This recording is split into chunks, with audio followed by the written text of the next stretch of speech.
Inception automation চ্যানেলের পক্ষ থেকে সবাইকে জানাই শুভেচ্ছা অভিনন্দন। আজকের এই ভিডিওটিতে দেখাবো কিভাবে আপনারা half wave rectifier circuit simulation করবেন। আপনারা অনেকে বইয়ের ভাষায় পড়েছেন যে হাফ ওয়েভ রেকটিফায়ার সার্কিটের সাহায্যে মূলত অল্টারনেটিং কারেন্টকে ডাইরেক্ট কারেন্টে রূপান্তর করা হয়। তো আজকে দেখাবো কিভাবে half wave rectifier circuit design করবেন এবং একই সাথে ইনপুট এবং আউটপুট ওয়েভ শেপে সিমুলেশন করে দেখাবো। তো চলুন শুরু করা যাক।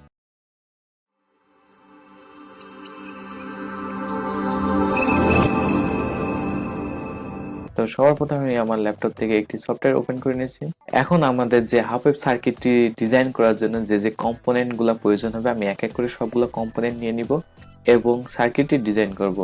এর আগের ভিডিওটিতে আমি দেখিয়েছিলাম কিভাবে আপনারা টিঙ্কারক্যাড সফটওয়্যার ব্যবহার করে বিভিন্ন ধরনের সার্কিট সিমুলেশন করবেন। তো যদি ওই ভিডিওটি দেখে আসেন তাহলে আপনাদের জন্য টিঙ্কারক্যাড ব্যবহার করা আরো ইজি হয়ে আসবে। ওকে, হাফ ওয়েভ রেকটিফায়ার সার্কিটের ডিজাইনের জন্য ফার্স্টে আমাদের যে কম্পোনেন্টগুলো লাগবে আমি এক এক করে কম্পোনেন্টগুলো নিয়ে নিই। প্রথমে লাগবে আমাদের একটি ব্রেডবোর্ড।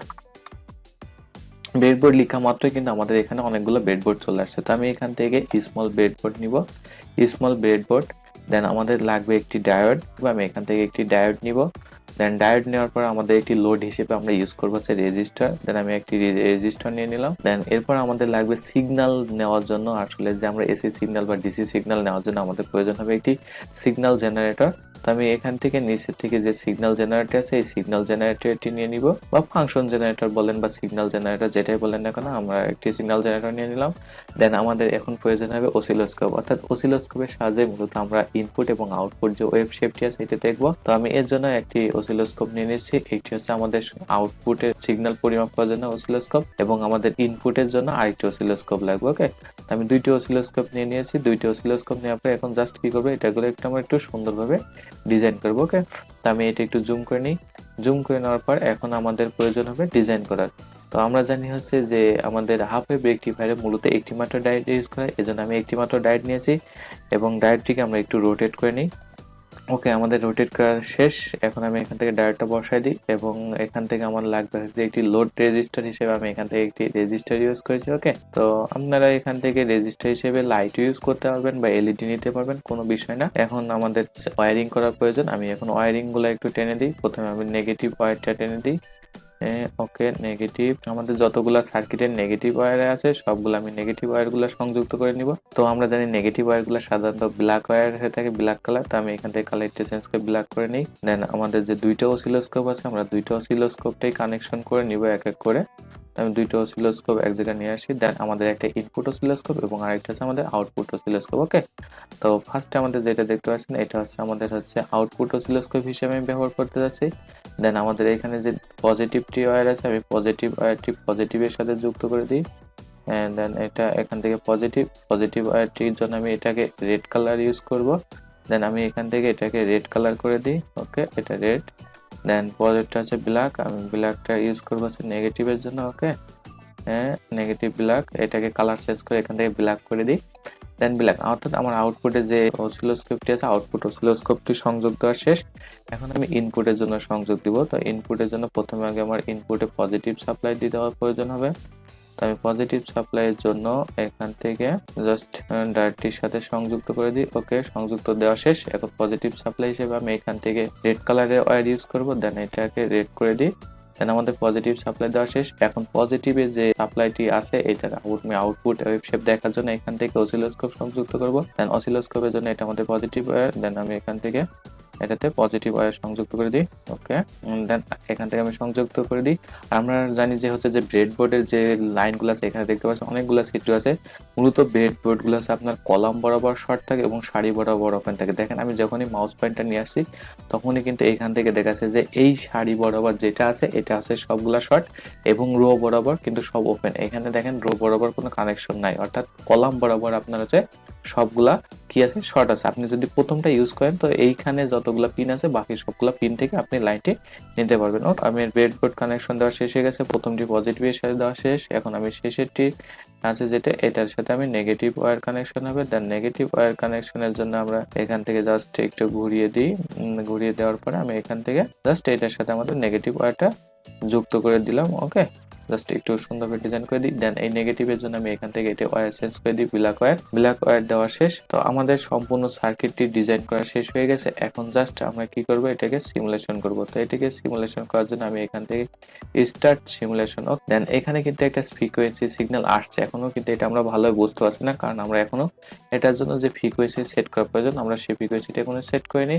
দেন আমাদের যে এখান থেকে এখন ফ্রিকোয়েন্সি সেট করতে হবে। আমরা ফ্রিকোয়েন্সি জানি বাংলাদেশে যে লাইনটি ইউজ করা হয় সেটা তো স্ট্যান্ডার্ড ফ্রিকোয়েন্সি থাকে যায় 50 হার্টজ, এবং আমাদের এখানে যে অ্যামপ্লিটিউড হিসেবে নিতে আছে, এখানে অসিলোস্কোপের যে ভোল্টেজটি আছে এই ভোল্টেজটি অ্যামপ্লিটিউড আছে 10 ভোল্ট। আমি এখান থেকে এটা 10 করে দিই। দেন এখানে ডিসি অফসেট আছে, ডিসি অফসেটটাকে আপনারা 0 করে দিবেন, তাহলে আপনারা একদম মিডিল থেকে আউটপুট ওয়েভ শেপটি দেখতে পারবেন। এবং ফাংশনে যে ওয়েভটি আছে আমি এই ওয়েভটিকে সাইন ওয়েভ করে দিই। দেন সাইন ওয়েভ করা শেষ। এখন আমি জাস্ট এটাকে এখন যদি সিমুলেশন করি তাহলে আমরা আউটপুটে দেখতে পারবো যে আমাদের এসি সিগন্যালের যে আউটপুট ওয়েভ শেপটি। এখন দেখেন আমি যদি এটা অন করছি তাহলে এটা কিন্তু চলে আসছে, অর্থাৎ এটি কিন্তু আরো ঘন কারণ আসছে। এটি কারণ আছে আমাদের যেখানে টাইম ডিলেটি আছে এটি ফিক্সড করে না। আমি জাস্ট এখান থেকে এটিকে ফিক্সড করে দিয়ে জাস্ট 5 সেকেন্ড করে দিই। ওকে, এটাকে যদি 5 সেকেন্ডের জন্য করে দিই এবং এটি যদি আমি 5 সেকেন্ডের জন্য সেট করে দিই যে আমি আউটপুটে যে ওয়েভ শেপটি আছে এটিকে 5 সেকেন্ডের জন্য দেখবো। দেন এখান থেকে যদি আমি এটাকে স্টপ করে যদি পুনরায় আবার স্টার্ট করি তাহলে কিন্তু দেখেন আমাদের আউটপুট ওয়েভ শেপটি চলে আসছে। এখন দেখেন আমরা যে বইয়ের ভাষায় পড়েছি যে আমাদের আউটপুটে মূলত হচ্ছে হাফ ওয়েভ রেকটিফায়ারটা কি করে, যে এখানে যে ইনপুট সিগন্যালটি থাকে এই ইনপুট সিগন্যালের যে কোনো একটি মাত্র অর্ধ সাইকেলকে আউটপুটে কি করতে ডিসিতে রূপান্তর করতে হবে। অর্থাৎ আমাদের এখানে যে পজিটিভ অর্ধ সাইকেল এবং নেগেটিভ অর্ধ সাইকেল দুইটি সাইকেল মিলে একটি পূর্ণ সাইকেল হয়। এই পূর্ণ সাইকেলের মধ্যে শুধুমাত্র পজিটিভ অর্ধ সাইকেলের ডায়োড কিন্তু রেকটিফাই করতে পারছে এবং নেগেটিভ অর্ধ সাইকেল আসার পরে ওটা কিন্তু বাদ দিয়ে দিচ্ছে। কারণটা কি, আমরা জানি ডায়োড সবসময় ফরওয়ার্ড বাইস অ্যাক্টিভ হয়, অর্থাৎ যখন আমরা পজিটিভ অর্ধ সাইকেল আসি তখন ডায়োডের পজিটিভ প্রান্ত অর্থাৎ ডায়োডের এই যে অ্যানোড প্রান্ত পজিটিভ হচ্ছে এবং নেগেটিভ প্রান্ত ক্যাথোড হচ্ছে, তখনই মাত্র ডায়োডটি অ্যাক্টিভ হচ্ছে। আর ডায়োড যখনই অ্যাক্টিভ হচ্ছে তখনই এটাকে আউটপুটে কি করছে ডিসিতে রূপান্তর করতে পারছে, এবং যখনই নেগেটিভ অর্ধ সাইকেল আসছে তখন ডায়োডের অ্যানোড প্রান্তটি হয়ে যাচ্ছে নেগেটিভ এবং ক্যাথোড প্রান্তটি হয়ে যাচ্ছে পজিটিভ, অর্থাৎ ডায়োডটি তখন চলে আসছে আমাদের কি হয়ে আছে রিভার্স হয়ে আছে, যার ফলে এখান থেকে আমাদের যে আউটপুট ওয়েভ শেপ সেটি কাটা যাচ্ছে এবং পজিটিভ অর্ধ সাইকেলে যাওয়ার পুনরায় পাচ্ছে। অর্থাৎ আমরা দেখতে পারলাম শুধুমাত্র আমাদের যে পজিটিভ অর্ধ সাইকেল আছে সেটিকেই শুধুমাত্র সে অল্টারনেটিং থেকে ডাইরেক্ট কারেন্টে রূপান্তর করতে পারছে এবং নেগেটিভ অর্ধ সাইকেলে এসে সেটা কেটে যাচ্ছে। ওকে, এখন তো আমরা এটা দেখছি, জাস্ট আমরা এখানে আরেকটু কাজ করব, সেটা হচ্ছে জাস্ট আমরা এখানে একটা ফিল্টারিং হিসেবে একটা ক্যাপাসিটর ইউজ করব। ওকে, আমি ফিল্টারিং এর জন্য একটা জাস্ট এখান থেকে কি নিব, একটা ক্যাপাসিটর ইউজ করে দিই। দেন এখানে আমাদের বিভিন্ন কম্পোনেন্ট আছে, আপনারা এখান থেকে এক এক করে সবগুলো কম্পোনেন্ট নিতে পারবেন। ওকে, তো আমি এখান থেকে একটি পোলারিটি একটি ক্যাপাসিটর নাম, দেন ক্যাপাসিটরের এই প্রান্ত হচ্ছে আমাদের পজিটিভ। জাস্ট আমি একটু ক্যাপাসিটরটিকে জাস্ট একটু ঘুরিয়ে নিই, রোটেট করে নিই। ওকে, ক্যাপাসিটি রোটেট করা শেষ। দেন আমাদের উপরের প্রান্তটা আছে পজিটিভ এবং নিচের প্রান্তটা আছে নেগেটিভ। এখন আমরা জাস্ট কি করব, পজিটিভের সাথে পজিটিভ যুক্ত করব এবং নেগেটিভের সাথে নেগেটিভ যুক্ত করব। দেন যুক্ত করার পরে আমরা এখান থেকে আবার সিমুলেশন করব। দেখেন ক্যাপাসিটরটি যখনই যুক্ত করেছি তখন কিন্তু আমার আউটপুট ওয়েভ শেপের কিন্তু বিকৃতি ঘটেছে। অর্থাৎ আমাদের এখানে যে ডায়োডগুলো থাকে এই ডায়োডগুলো কিন্তু পুরোটাই কিন্তু এসি সার্কিটকে ডিসি সার্কিটে রূপান্তর করতে পারে না। এরপরেও কিছু এসি যুক্ত থেকে থাকে যেটাকে আপনার পালসেটিং ডিসি বলা থাকে। এই যে ডিসিটাকে পিওর ডিসিতে অর্থাৎ এসি মিশ্রিত ভেজাল ডিসিকে পিওর ডিসিতে রূপান্তর করার জন্য এখানে ফিল্টার ইউজ করে, অর্থাৎ ফিল্টার হিসেবে বলতে পারেন ছাঁকনি, যেটা আপনার কি করছে টোটাল এসি মিশ্রিত ডিসি থেকে টোটাল পিওর যে ডিসি সিগন্যালটা আছে সেই ডিসি সিগন্যালটি বের করে নিয়ে চলে আসছে। ওকে, তো মূলত হাফ ওয়েভ রেকটিফায়ারের সাথে পিওর আসলে ডিসি পাওয়া যায় না। আমরা নেক্সট ক্লাসে দেখবো সেন্টার ট্যাপ, ফুল ওয়েভ রেকটিফায়ার অথবা ফুল ওয়েভ ডিসি রেকটিফায়ার। ওকে, এখন আমরা জাস্ট একটু জিনিসটা যদি দেখি, এখানে যে ক্যাপাসিটরের মানটি আছে এই ক্যাপাসিটরের মানটি যদি জাস্ট একটু বাড়িয়ে দিই, অর্থাৎ ক্যাপাসিটর ভোল্টেজ না, আমি জাস্ট ক্যাপাসিটরের যে ফ্যারাড আছে এটাকে যদি একটু বাড়িয়ে দেখবো, দেন এটা দেখেন তারপরেও কিন্তু আমাদের যে আউটপুট ওয়েভ শেপ এটা কিন্তু আবার পরিবর্তন ঘটে গেছে। ওকে, অর্থাৎ এখানে কিন্তু দেখেন অনেকটাই প্রায় স্ট্রেট লাইন চলে আসছে। কারণটা কি, আমরা জানি অল্টারনেটিং কারেন্টটি হচ্ছে সাইন ওয়েভ আকারে যাবে এবং ডিসি কারেন্টে কিন্তু টোটাল একটা স্ট্রেট লাইন, অর্থাৎ এটা মান এবং দিক সময়ের সাথে কোনোটিরই পরিবর্তন হয় না। ওকে, তো আমরা একটা যদি সামারি টানি যে এখান থেকে আমরা কি দেখতে পেলাম যে হাফ ওয়েভ রেকটিফায়ারের সাহায্যে শুধুমাত্র আমরা ইনপুটে এসি সিগন্যালের যে কোনো একটি অর্ধ সাইকেলকে আউটপুটে ডিসিতে রূপান্তর করতে পারলাম এবং কিভাবে ফিল্টারিং হিসেবে রেকটিফাই ক্যাপাসিটর কাজ করে সেটাও দেখতে পারলাম।